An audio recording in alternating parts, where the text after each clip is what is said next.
안녕하세요. 그림 읽기입니다. 설 연휴 시작되는 가운데 오늘 종일 어제 KBS에서 있었던 대통령 대담? 뭐라고 해야 되나? 대담쇼? 하여튼 그 실망스러운 방송에 대한 분석이 넘쳐났습니다. 자, 만평가분들의 그림 보시기 전에 슈퍼생스 쏴주신 인동초 선생님 매번 감사드립니다. 자, 그럼 만평을 보도록 하겠습니다. 자, 항상 가장 빠른 민중의 소리 최민화백님의 만평입니다. 제목이 땡윤 대담입니다. TV 화면에 윤석열 대통령이 뭐 주가 조작이 어떻다고요? 명품백이 어떻다고요? 다 새빨간 점점점이라고 말풍선이 달려있는데 실제 이렇게 얘기하지는 않았어요. 자, 그리고 TV 앞에 윤석열이 그걸 보면서 나 자연스럽게 잘했죠? 라고 하니까 옆에 김건희 여사 같죠? 배우해도 되겠네 라고 합니다. 자, 이게 녹화해서 3일이나 편집한 거잖아요. 녹방이니까 이렇게 그림처럼 앉아서 자기 모습을 볼 수 있는 거죠. 기자회견을 생방으로 했다면 이런 그림이 만들어질 수가 없겠죠. 자, 주요국 중에서 신년 기자회견 안 한 나라가 없어요. 요즘 우리가 우습게 보는 러시아의 푸틴도 내외신 기자를 무려 600명이나 모아놓고 4시간이나 했답니다. 녹화해서 틀어준 나라는 우리랑 북한 정도? 진짜 대단한. 자, 뭐 내용도 그렇고 형식도 그렇고 실망스럽기 그지없습니다. 이건 뭐 제 주관적 의견이 아니에요. KBS가 빠뜨린 질문들, 대담이 기자회견을 대체할 수 없다. 신년 녹화 대담 내용도 형식도 많이 아쉽다. 형식 내용 미흡, 윤 대담 앞으로 조심 약속이라도 지켜야. 이게 다 보수신문이라고 하는 동아일보, 조선일보 사설 제목입니다. 다른 데는 뭐 말할 필요도 없겠죠. 아까 이 대담 영상을 3일이나 편집한 결과라고 했잖아요. 그럼 대통령실은 사전에 이 정도면 됐지라고 충분히 점검하고 그림처럼 자기들은 흡족해하면서 전파를 송출했을 텐데, 와, 이 현실 인식의 괴리, 국민들의 인식과 대통령의 인식이 어마어마한 차이가 있다는 것만 또 한 번 확인된 거죠. 자, 서울의 소리 김종두 화백님의 만평입니다. 4컷짜리 그냥 담백한 그림이에요. 자, 한 컷씩 보겠습니다. 윤의 신년 대담을 보고 있는데 김건희 명품백 사과는 물론 유감 표명도 없어. 이런 내용이 TV에서 흘러나오죠. 사실 이 질문이 나올까? 나온다면 어떻게 대답할까? 사과는 할까? 뭐 이런 것들이 초미의 관심사였습니다. 자, 두 번째 컷. 명품백은 무슨 작은 파우치 몰카 공작? 요게 엄청 화제가 된 대답이에요. 정확히 얘기하면 기자가 김건희 명품 디올백 수수에 대해서 질문을 하긴 하는데 외국 회사 조그만 파우치라는 용어를 써요. 이른바 파우치. 외국 회사 뭐 조그만한 백이죠. 그 백을 어떻게 저렇게 검증되지 않은 사람이 더군다나 이 시계 몰래카메라를 작용한 전자기기를 가지고 대통령 부인에게 접근할 수 있었을까? 질문이 좀 이상하죠. 아니, 온 세상이 외신까지 디올백 스캔들이라고 다 쓰는데 KBS만 대통령 심기 불편하실까 봐서 디올백, 수수, 뇌물 이런 말을 감히 못하고 외국 회사 조그만 파우치라는 어색한 말을 만들어냈는데, 이야, 진짜 어마어마한 고민이 느껴집니다. 그러면 우리의 윤석열 대통령은 여기에 뭐라고 대답을 했냐? 그런 거를 검색하는 검색기를 거기다가 설치를 할 수가 없었고요. 뭐 제 그 아내가 중학교 때 이제 아버지가 돌아가셔가지고 아버지와의 동향이고 뭐 친분을 이렇게 얘기를 하면서 왔기 방문을 때문에 접근했던 사람이. 네, 대통령이나 대통령 부인이 어느 누구한테도 이렇게 박절하게 대하기는 참 어렵습니다. 자꾸 오겠다고 하고 해서 제가 보기에는 좀 그거를 매정하게 좀 끊지 못한 것이 좀 어떤 문제라는 문제고 좀 아쉽지 않았나 생각이 되는데, 네. 저라면은 조금 더 좀 단호하게 대했을 텐데 제 아내 입장에서는 뭐 그런 여러 가지 상황 때문에 물리치기 어렵지 않았나. 조금 더 하여튼 선을 분명하게 하여튼 그런 부분들은 분명하게 해야 될 것 같습니다. 자, 뒤에 가서 또 이 대답에 대해서는 자세히 얘기하죠. 자, 세 번째, 네 번째 컷. 잘 됐다. 야, 축구 볼 일도 없겠다. TV 내다 버리자. 축구는 4강전 요르단과의 경기 전날 바로 졌죠. 진짜 TV 내다 버리고 싶은 그 심정, 그걸 그대로 그림으로 표현한 만평입니다. 자, 민중의 소리 최민화백님의 만평을 하나 더 보겠습니다. 이 대담이 일종의 국민들에 대한 새 인사잖아요. 그래서 대통령이 세배하는 그림을 그리고 있습니다. 근데 대통령 뒤쪽으로 디올 선물 꾸러미가 잔뜩 쌓여 있습니다. 그리고 새해부터는 매정하게 거절하지 못해서 받은 선물은 죄가 안 돼요. 그래서 돌려줄 필요도 사과할 필요도 없어요 라고 합니다. 자, 뭐 물론 직접 이렇게 얘기한 건 아니지만 그 대통령의 해명이 이렇게 해석된다는 거죠. 아까 보셨죠? 김건희가 고향 아버지랑 아는 사람이고 박절하게 거절하지 못해서 만났는데 디올백은 그 사람이 그냥 두고 간 거다. 뭐 앞으로 주의하는 게 더 중요하다. 요약하면 이렇습니다. 아니, 앞으로 주의하는 건 당연하고 사과하고 최소 김영란법 위반인데 법적 책임 지겠다 이렇게 말해야지. 그리고 해명이라는 것도 사실관계도 맞지도 않아요. 자, 다음 그림을 보시죠.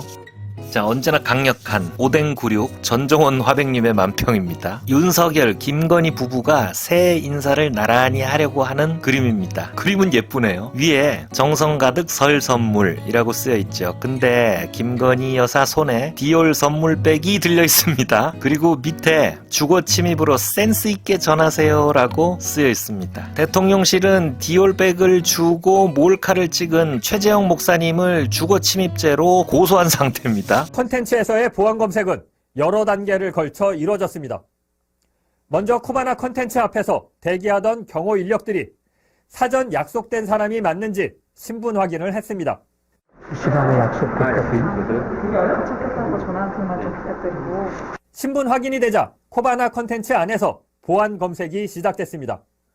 최 목사가 가지고 온 선물은 경호 인력이 받아서 아크로비스타 1층 현관에 마련된 보안 검색대로 가지고 가 엑스레이로 내용물을 검사한 뒤 다시 코바나 콘텐츠로 가지고 왔습니다. 또 휴대전화 등 최 목사가 소지하고 있는 물품을 모두 꺼내 투명한 상자 안에 넣도록 했습니다. 검색관들이 휴대폰은 수감에 두고 이동하시면 될 것 같고, 이 물건 잠깐 내려놓으시고. 그 다음은 간이 금속 탐지기로 방문객의 몸을 검사했습니다. 또 김건희 여사가 등장합니다. 왜 가세요? 아이고, 이번에 한국에 생각보다 오래 계시네요. 자리에 앉자마자 최 목사는 자신이 준비한 선물을 김건희 여사에게 건넸습니다. 이야, 검색대 통과하고 집주인한테 차대접까지 받은 방문자를 주거 침입으로 고소했어요.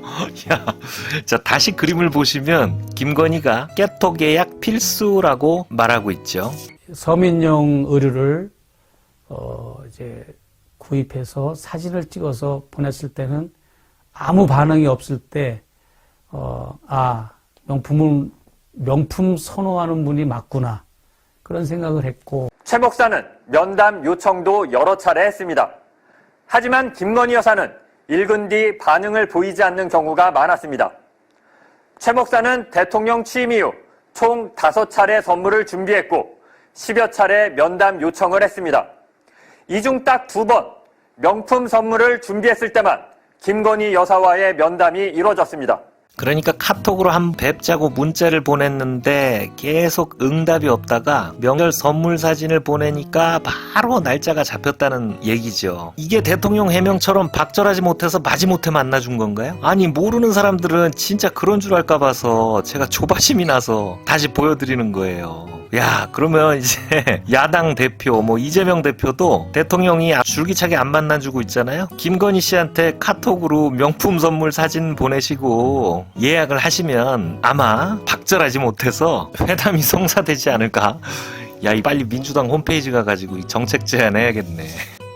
자, 경향신문 그림마당 김용민 화백님의 만평입니다. 자, 특이하게 새해 인사를 하는 뒷모습을 그리고 있습니다. 뒷모습 그림은 나름의 특별한 매력이 있죠. 윤석열이 자기 와이프를 따뜻하게 감싸고 있어요. 아, 역시 사랑꾼이죠. 그리고 뒤를 돌아보면서 한마디 합니다. 사과? 매정하지 못한 걸 가지고 국민들 참 매정하네. 그러니까 김건희가 명품 받아 챙긴 건 매정하지 못해서, 박절하지 못해서 그런 거라는 뜻입니다. 그리고 위에 반환? 매정하지 못한데 어떻게 돌려주나? 처음 문제 영상이 공개됐을 때 받은 디올백은 반환 창고에 두고 있다고 해명했었잖아요. 여러분, 이 대담 영상이 대통령의 직무 공간을 쭉 돌아다니면서 소개해요. 그래서 물론 그런 게 있을 리는 없지만 저는 그 반환 창고부터 얼핏 떠올랐거든요. 그거 보여줄래나?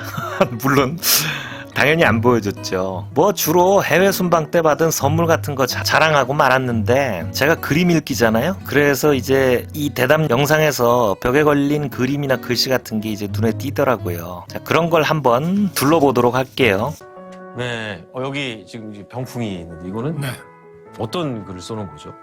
아, 이게 제 취임사입니다. 아, 취임사를 쫙 해서 써놓은 건데.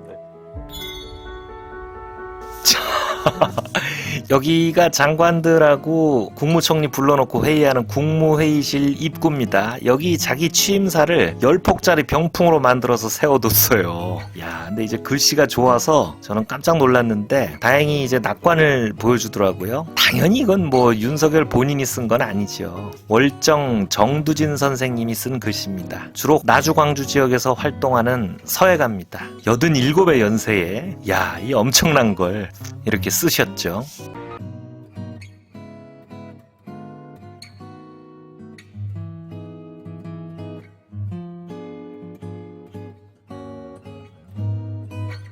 이제 제 평소 집무실입니다. 아, 이곳이 바로 자, 이거는 대통령 집무실인데 여기 이제 왔다 갔다 하는데 그림이 하나 걸려 있죠. 제가 이것도 폭풍 구글링을 해서 찾아냈습니다. 이 그림은 다운 증후군 장애가 있는 화가 김현우 화백이 그린 퍼시 잭슨 수학 드로잉이라는 제목의 그림입니다. 2022년 6월 이 김현우 작가와 모친이 대통령 공간에 초대가 됐대요. 그때부터 이 그림이 집무실에 걸린 모양이에요. 대통령이든 김건희 씨든 이 특별히 김현우 작가를 좀 좋아하는 것 같아요. 대통령 되기 전에 그 예능 프로 집사부일체에 출연해서 아크로비스타 집을 공개했던 영상이 있는데, 집에도 김현우 작가 작품이 하나 걸려 있습니다. 특별히 집무실에 이 그림이 걸린 이유가 따로 있는 것 같지는 않아요. 뭐 특별한 의미가 있는데 장애인 동료 지원가 사업 예산을 막 전액 삭감해버리고 그럴 리는 없겠죠.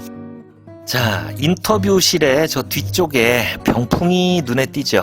우측 상단에 진연도라고 쓰여 있습니다. 진연도가 뭐냐면 잔치 현장을 지금의 기념사진처럼 그려서 남긴 그런 그림들을 진연도라고 합니다. 주로 행사가 많은 왕실에서 저런 그림을 꼭 그려서 남기고, 지방에서는 뭐 장수한 노인들을 모시고 연희를 베풀거나 할 때 저런 그림을 남깁니다. 저게 이전에 청와대에 있던 걸 가져온 건 아마 아닐 거예요. 옮기면서 다 새로 마련한 것 같은데, 저런 진연도는 태평성대의 그림입니다. 태평성대를 발해서 갖다 놓은 병풍인지, 아니면 혹시 지금 온 국민들이 씨름하는 이 상황을 자기들끼리만 태평성대라고 여기고 그림처럼 날마다 풍악을 울리고 자빠진 건지, 저는 이 인터뷰가 진행되는 동안 저 병풍이 계속 보이는데 그냥 괜히 씁쓸하더라고요. 하여튼 이 대담은 마지막 한마디까지 사람을 환장하게 만듭니다. 어떤 대통령으로 기억되고 싶냐는 질문에 윤석열 대통령의 너무 재밌는 대답을 마지막으로 보여드리면서 오늘 영상은 마치겠습니다. 새해 복 많이 받으시고 구독과 좋아요도 좀 부탁드립니다. 감사합니다.